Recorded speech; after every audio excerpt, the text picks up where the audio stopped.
Hai, saya Holly Balai. Holly, Balai.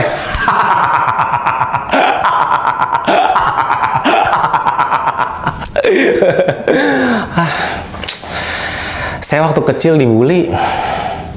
Pas sudah gede, malah sering dibully. Ayo bully. Dulu pas UAS, saya nggak mau ikut UAS. Bisa dibully. Apakah ada hubungannya UAS yang saya maksud sama UAS yang lagi viral? Ada hubungannya. Kalau UAS yang saya maksud itu adalah ujian akhir sekolah. Kalau UAS yang lagi viral, Ustadz Abdul Somad yang lagi jalan-jalan di Singapura. Tapi kok malah jadi konten ya? Jadi bingung saya nih.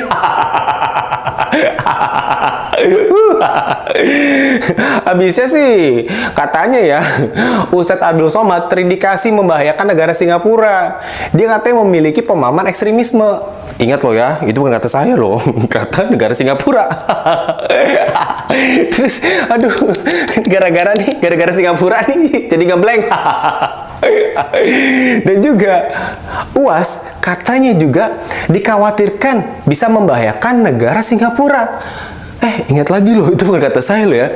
Kata teman saya namanya Singapura. Lu tanya dia sama Singapura. Jadi penjelasannya adalah Singapura itu siapa? Singapura adalah teman saya waktu sekolah yang sama-sama nggak ikut UAS. Jadi kita bareng nih. Sama-sama nggak ikut UAS. Jadi tolonglah sama Singapura, jangan gitulah sama Indonesia, ya. Orang Indonesia baik-baik loh, kecuali yang membahayakan ya. Boleh deh. Jadi kesimpulannya adalah saya tidak ikut UAS karena saya tidak ingin ikut UAS. Terima kasih, saya Holly Balai. Holly, Balai.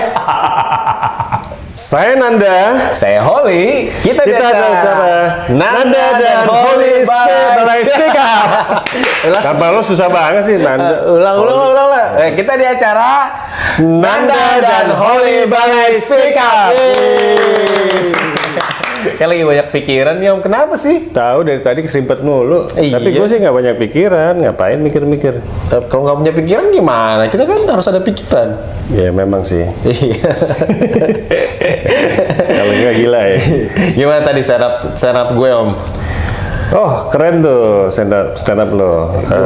Cuman tadi ada yang nggak ada apa? Yang lo sampaikan itu di waktu lo ngomong gini. UAS, ya kan? Ada hubungannya sama UAS. Jadi UAS ujian akhir sekolah. Ada hubungan sama UAS Ustadz Abdul Somad. Ya ada hubungannya kan? Nggak ada hubungan. Ya kalau ada dong. UAS ujian akhir sekolah sama uang Ustadz Abdul Somad. Enggak. Uang sekolah itu ada hubungan. UAS uang iya, anak sekolah. Uang anak sekolah ya. Anak sekolah. Itu ada hubungan. Baru dua nih. Uang anak sekolah, sekolah ketiga. Pancingan. Uang. Yeah. Ustadz Abdul Somad 3. Yeah. Kalau UAS namanya Ustadz Abdul Somad 3, 4. Kalau UPI Ustadz bukan UPI. Wap. Apa Wap? Ustadz Abdul. Bukan Ustadz. Bukan. Lah, emang harus. Uap. Uap angin dong. Bukan. Apa dong? Bukan. Gue juga pikirin uap. Tadi briefingnya lancar. Enggak. Uap itu ini Dor. Upil Abdul Somad. Upil Abdul pelawak kan UAP. UAP kan? Bukan Abdul kali Adul. Adul. Upil Adul pelawak. Iya. Salah guys. Banyak pikiran ya. Tahu dong cerita kenapa pikirannya nih Om? Gak apa gara-gara berita yang sering pop up itu aja nih yang lagi viral. Iya, gue suka apa ya, bete aja gitu. Apa kok bisa bete kan? Iya, yang diomongin yang begitu-begituan lagi. Emang apa yang diomongin? Bikin riweh gitu loh. Riweh itu bahasa apa coba? Riweh itu bahasa Prancis ya, tapi di desa waktu di ujung di Eropa. jadi apa nih? Oh iya, jadi kalau saya lihat nih masalahnya katanya nggak boleh datang ke Singapura. Ya, ya, dia coba datang ke Amerika, nggak ditolak. Diusir. Enggak diusir. Bisa jadi tangkap. Bercanda Ustaz. Bercanda. Nah, emang kita nggak bahas itu? Bukan kan? Kita lah bercanda-bercanda aja kan? Iya kan? Iya, kita lagi nggak pengen bahas apa-apa. Iya, kita cuma ketawa-ketawa doang ya kan? Tadi lu ngomong sama gua, kita pengen bahas yang lagi viral. Lu ngomongin UAS. UAS apa? Ustaz. Taruh nih pop-up nih di Twitter. Oh, dia lagi nih Om. Jadi kalau di Twitter, Ustadz Abdul Somad gak boleh ke Singapura gara-gara terindikasi memiliki pemahaman ekstremisme. Terus menurut ekstremisme itu sifatnya brutal. Ekstrim lah, ekstrim. Ekstrim tenonet. Kalau misalnya kita olahraga kan juga ada yang ekstrim, ya nggak? Apa? Olahraga yang naik-naik ke gunung pakai sepeda, tuh, yang siapa namanya tuh? Pokoknya yang ekstrim-ekstrim gitu, yang terjun nggak pakai payung, nggak pakai payung, bunuh diri. Nggak ada beneran, ada langsung dia ke tempat yang ke titik yang ada udah dipasang di bawah, jadi dia turun, tek gitu, dia naik lagi membel gitu. Oh. Ada. Gue lupa namanya, tapi gue lihat tuh di TV.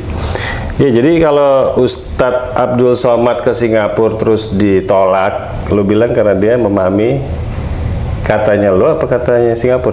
Katanya Singapura dong. Singapura yang ngomong kan? Iya, katanya Singapura. Terus apa lagi?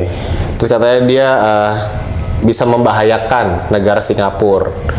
Terus dibilang itu juga ngomong kafir. Iya, kafir. Terus ngomong apa namanya? Masalah bom bunuh diri. Iya, oh iya tuh. Konteksnya kan Ya, bom bunuh diri tuh waktu dia bilang, gue baru semalam nih, gue dengerin di akunnya. Gue pikir RH Channel, soalnya ada RH sama UAS ngobrol berdua. Ternyata di akunnya UAS, gitu kan.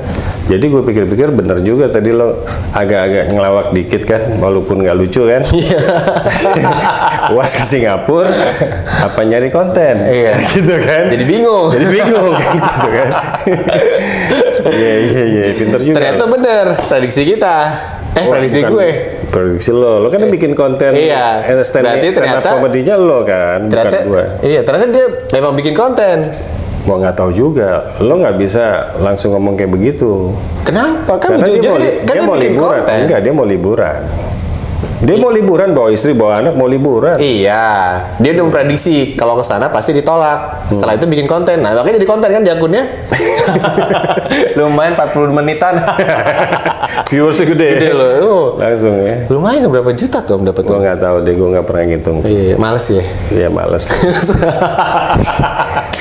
Jadi kalau misalnya nih dalam kondisi kayak gini, apa sih yang harus kita tanggapi sebagai warga negara Indonesia kalau ada warga negara Indonesia yang lain sedih gitu kan di sana gitu. Ya meskipun bersifatnya ya negatif atau negatif banget. Tapi kalau persoalan UAS ditolak, gue yang dapat berita-berita itu kan banyak ya, UAS ditolak di Jepara apa, daerah Jawa Tengah tuh. Terus UAS pernah ke NTT, ketemu Sanana Gusmao, ya kan, mau ketemu Sanana, terus mau khotbah juga di sana, rencana ketemu sama uskup di sana juga kan. Tapi UAS mengakui bahwa memang dia waktu itu ditolak, dan dia juga bertanya-tanya, kok bisa ditolak gitu kan. Kok dia masih nanya? Saya juga bingung deh. Ya dia bingung lah, dia bingung dong. Kayak misalnya lo jalan nih, lo merasa lo khotbah, lo apa segala macam gitu kan, tiba-tiba lo masuk ke Singapura ditolak. Sebelum-sebelumnya lo ke daerah-daerah juga ada banyak daerah di Indonesia nih kan ditolak. Nah, sebenarnya kalau gue sih ya jadi UAS, gue introspeksi diri tuh. Iya, gue akan nanya sih sama Gue diri nggak langsung, ini kenapa nih? Gue tolak nih. Ini Iya. apa sih pemerintah? Jadi kayak gimana? Iya, Tapi gue langsung benar-benar. introspeksi diri. Kenapa gue ditolak ya? Ada apa nih sama diri gue, gitu loh? Iya nggak? Iya, iya. Penolakan itu kan sesuatu hal yang harusnya direnungkan. Ada apa nih, gitu loh? Apa karena gue seorang ustadz, profesor, doktor, gue berkhotbah mengajarkan orang tentang agama gitu, itu bagus gitu loh. Itu bagus. Pemikiran dia bagus, tapi kenapa ditolak gitu kan? Kalau gue ngelihatnya bisa salah, ya karena dia berpolitik. Oh iya, karena kita harus integritas sebagai ustadz aja ya. Nah, sekarang kalau ustadz atau apalagi ulama ya, kan beda nih ustadz sama ulama. Oh iya, sebentar. Ustadz dan ulama. Bedanya apa? Bedanya ustadz itu kalau dalam bahasa Arab tuh ustadz ya. Kalau bahasa Persia ustadz. Bahasa Medan. Ustadz. Bahasa Cina. Waduh, gua nggak ngerti bahasa Cina. Ah, nggak bahasa Cina. Congcangnya. Terus Itu sama-sama gak ngerti ini. Lanjut. ustadz itu Sama ulama bedanya. ustadz sama ulama ya. Guru, ustadz. Ulama itu yang pasti punya wawasan yang luas ya, jadi dia berpikirnya tuh dengan pemahaman ilmu yang dalam gitu loh. Referensinya banyak, dia ahli Quran gitu ya, dia bisa menafsirkan Quran, bukan hanya menerjemahkan gitu kan, tapi menafsirkan. Nah, terus dia juga memiliki ilmu fikih gitu ya, hukum-hukum Islam tuh kan, dia tahu apa usnul apa gitu lah. Pokoknya ada beberapa hal yang kriteria sehingga Dia disebut ulama. dengan ketokohannya, dengan pemikiran kecerdasannya itu, intelektualitasnya semua itu ya, dia memahami filsafat ya, Islam, sejarah tentang agama-agama gitu ya. Itu bisa disebut sebagai ulama gitu. Dan bahkan itu tidak mesti dengan beragama sebuah agama itu, bisa agama yang lain juga. Nggak mesti bahwa ulama itu Islam gitu, atau bisa agama yang lain. Kristen, bisa Buddha, Hindu ya kan, karena wawasan yang begitu luas. Kayak misalnya katakan aja keluarganya Gus Dur tuh kan, mulai dari kakeknya kayak Haji Hasyim Asy'ari, Wahid Hasyim sampai ke Gus Dur, itu kan keluarga intelektual, dalam sisi agama juga pengetahuannya luas gitu loh, keilmuannya tinggi gitu. Terus kayak Quraish Shihab gitu kan, setiap apa yang disampaikan tuh kita rasanya adem gitu lah. Menyampaikan sesuatu, memberikan pemahaman tentang agama, tapi kita nggak terprovokasi gitu. Betul. Jadi Nggak jadi pikiran picik gitu, sempit gitu kan. Menenangkan hati, menenangkan pikiran siapapun ya. Nggak usah jauh-jauh lah ya. Orang tua ngasih tahu sabar, itu udah tenang, itu berarti orang tua kita bagus. Oh, Ya, Islam kan rahmatan. Alamin. Apa? Rahmatan lil alamin, Ya. memberi rahmat untuk seluruh alam. alam. Artinya apa? Islam itu cinta perdamaian. Betul. Jadi kalau dia seorang pengajar, ustadz, bicara hal-hal yang sifatnya memprovokasi, terus berpolitik, ya terima konsekuensinya gitu Iya. loh. Itu sebuah perjalanan hidup kan, dalam perjuangan dia, menurut pemikiran dia bahwa dia menyebarkan ajaran-ajaran tentang agama Islam gitu kan. Ya bagus, menyebarkan ajaran. Berarti bagus, dia nggak berhak untuk bertanya kenapa dia diusir. bukan nggak berhak, tapi namanya orang manusiawi kan. Oh, manusiawi. Karena ketidaktahuan itu kan. Bukannya dia seorang profesor doktor. Enggak, maksudnya kalau dia siapapun lah, sekali kan pernah kejadian juga waktu itu Panglima ke Amerika nggak bisa masuk, ingat nggak Pak Gatot? Nah, iya. Kan nggak bisa ke Amerika ya kan, pulang kan. Itu jenderal ya kan, Panglima, kok bisa begitu tuh, terjadi begitu gitu loh.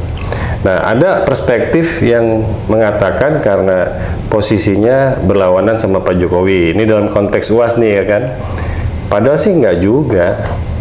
Kalau nggak juga, ya juga ya. Ya juga. Enggak, maksud saya nggak begitu. Maksud saya adalah bahwa seorang ustadz, ya, nggak usah berpolitik deh.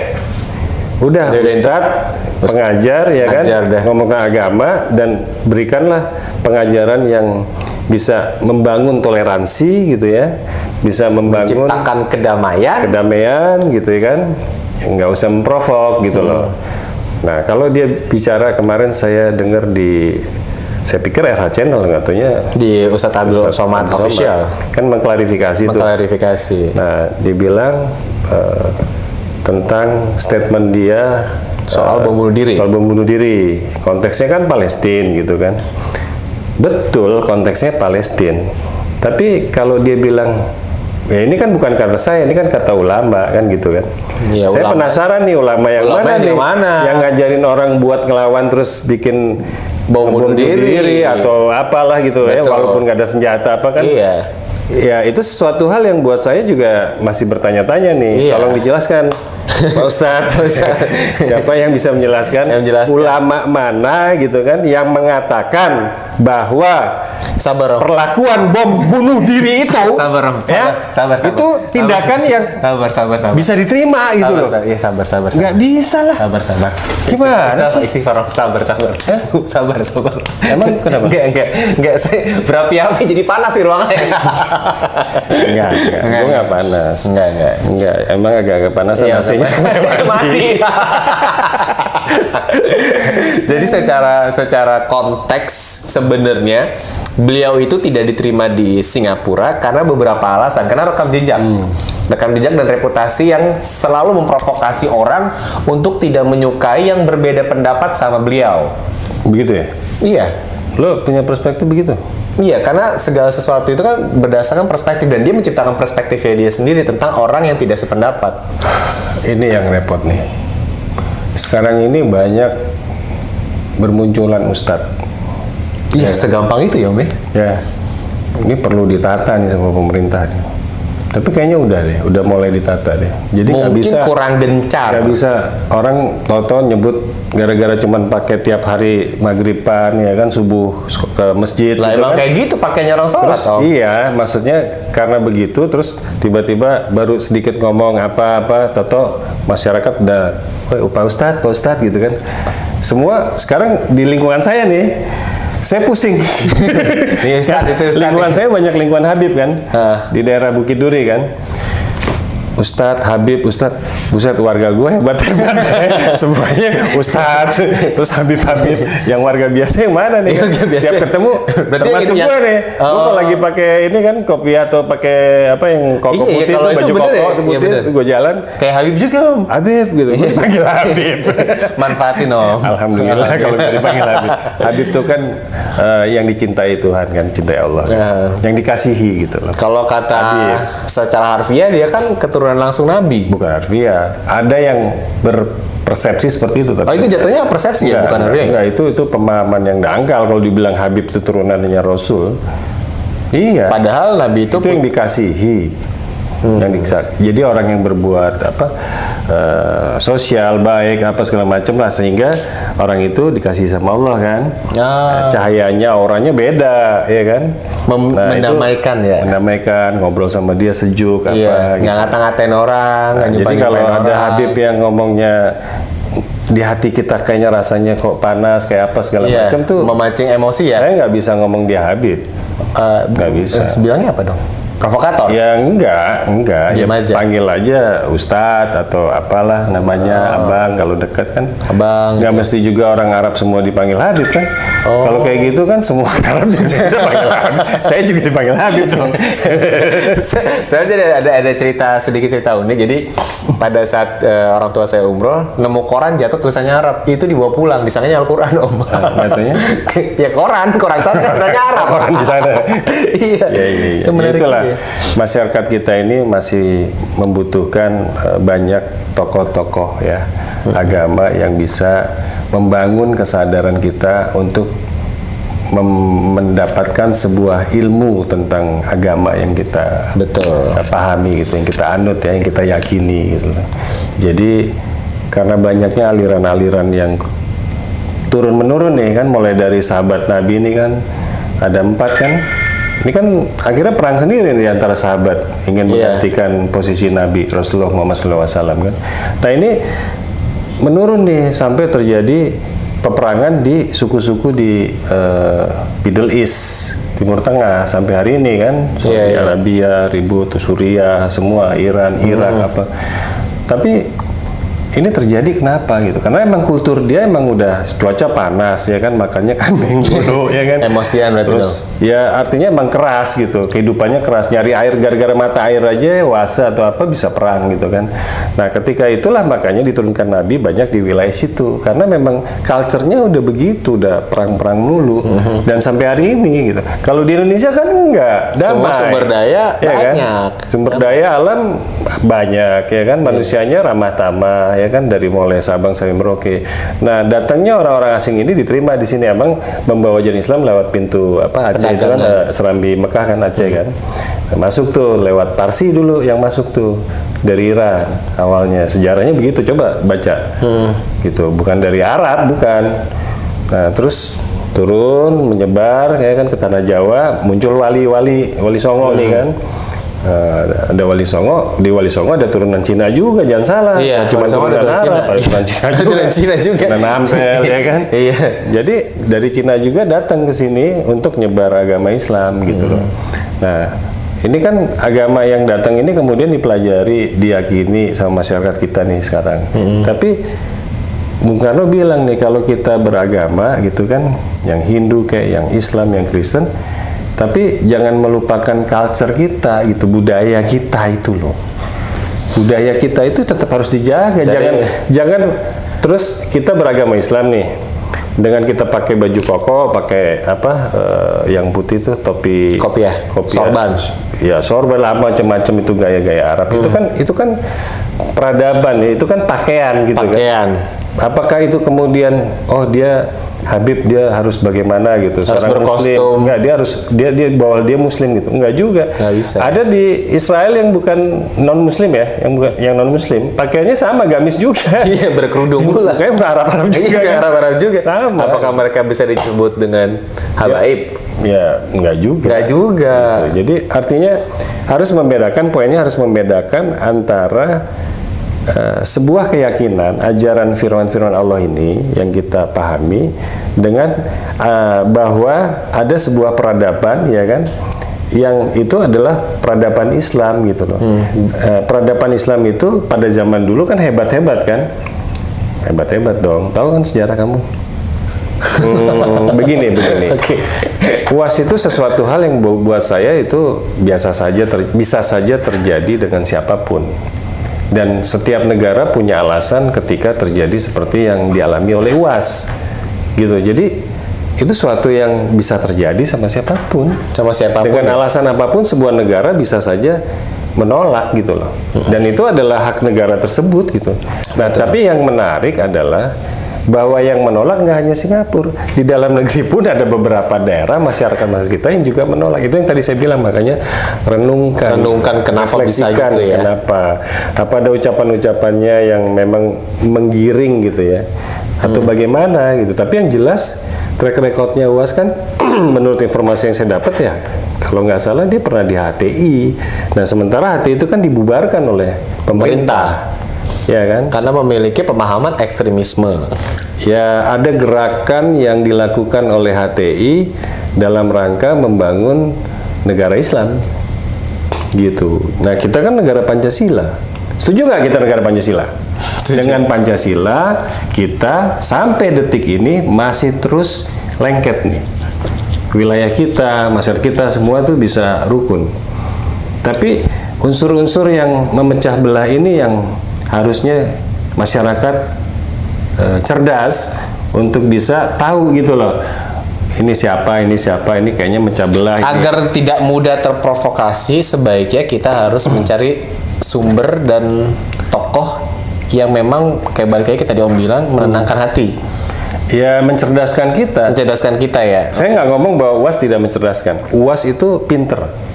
UAS itu juga mencerdaskan bagi orang-orang yang belajar sama UAS, itu juga mencerdaskan. Saya setuju. Ya, jadi kita harus objektif gitu loh. Iya, kita harus objektif. Saya nggak mengatakan atau kita ngobrol begini berarti nggak suka sama UAS. Enggak. Kita objektif toh, bukan subjektif ya. Jadi kita harus lihat setiap tokoh-tokoh agama di Indonesia itu yang memang mengajar tentang agama, tidak mencampur adurkan politik gitu kan, terus punya pemahaman atas nilai-nilai Pancasila ya kan, Karena di Pancasila kan disebutkan ketuhanan yang Maha Esa, ya kan, ada kemanusiaan yang adil dan beradab, persatuan Indonesia, kerakyatan yang dipimpin oleh hikmat kebijaksanaan dalam permusyawaratan dan perwakilan.